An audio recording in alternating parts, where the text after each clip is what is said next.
उत्तर प्रदेश विधानसभा चुनाव 2027 जैसे जैसे करीब आ रहा है, वैसे वैसे प्रदेश की सबसे हाई प्रोफाइल सीटों में शामिल वाराणसी कैंट विधानसभा एक बार फिर राजनीतिक चर्चा के केंद्र में आ गई है।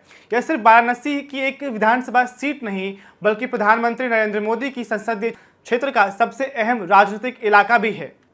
यही वजह है कि इस सीट पर होने वाला चुनाव सिर्फ स्थानीय नहीं, बल्कि पूरे प्रदेश की राजनीति का संकेत माना जाता है।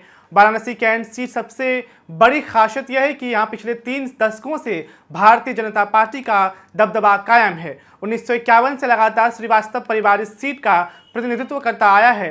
पहले ज्योत्सना श्रीवास्तव, फिर हरिश्चंद्र श्रीवास्तव और उनके बेटे सौरभ श्रीवास्तव इस सीट से विधायक रहे हैं। इस लंबे राजनीतिक वर्चस्व ने इस सीट को बीजेपी का सबसे मजबूत गढ़ बना दिया है।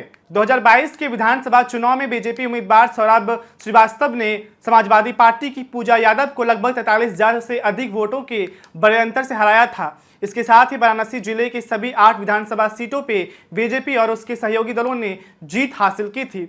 वाराणसी कैंट विधानसभा क्षेत्र सामाजिक रूप से बेहद मिश्रित सीट मानी जाती है। यहाँ ब्राह्मण 17 से 19%, मुस्लिम 15 से 17%, बैश्य यानी बनिया गुप्ता जायसवाल 10 से 12%, यादव 8 से 10%, अनुसूचित जाति जैसे कि जाटव, चमार, पासी आदि 9 से 11%, भूमिहार 5 से 7%, कायस्थ 4 से 5%, कुर्मी 3 से 4%, मौर्य कुशवाहा सैनी 3 से 4%, राजभर 2 से 3%, निषाद मल्लाह केवट 2 से 3%, पटेल 2 से 3%, चौरसिया 2 से 3% और राजपूत या ठाकुर 2 से 3%, प्रजापति 1 से 2%, विश्वकर्मा 1 से 2%, बंगाली एवं अन्य 3 से 4% हैं।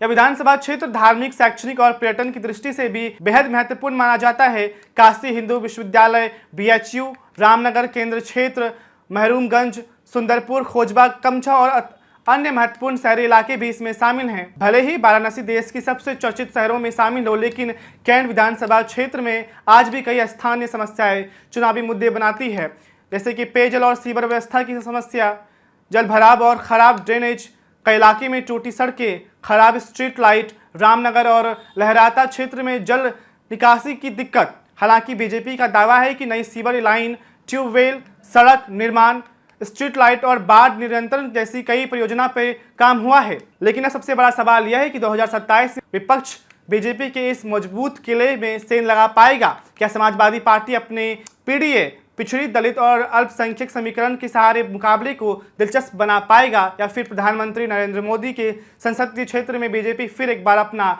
अभेद किला बचाने में सफल रहेगी? आपकी क्या प्रतिक्रिया है इस पे? क्या फिर एक बार वाराणसी कैंट में बीजेपी आएगी, या फिर इस किले को समाजवादी पार्टी भेज देगी? आपकी जो भी राय हमारे कमेंट बॉक्स में कमेंट कीजिए और देखते रहिए डेली यूपी न्यूज़।